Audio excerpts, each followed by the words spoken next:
I think it's a very difficult job at the moment because the Labour Party has come through a few years that have been exceptionally bruising. I think, you know, they've lost a huge amount of support and goodwill from the public. They've disappointed very seriously. And I think it's virtually impossible to turn that around this side of a general election. I think Joan has a lot of good qualities, but you know, it is the party that took a lot of bad decisions, I think, since the last election, let people down, went back and broke a lot of promises that it had made prior to the last election.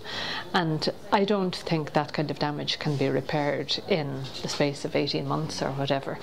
I think she will be an improvement, and there'll probably be some bit of a lift in the polls, but you know, I think serious damage has been done, and very often it takes a general election to actually purge that sense of I suppose being let down or betrayal that people feel.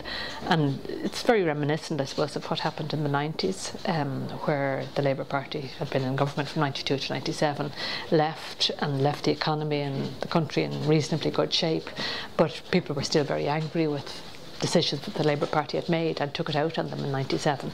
And I think the likelihood is the same will happen the next time.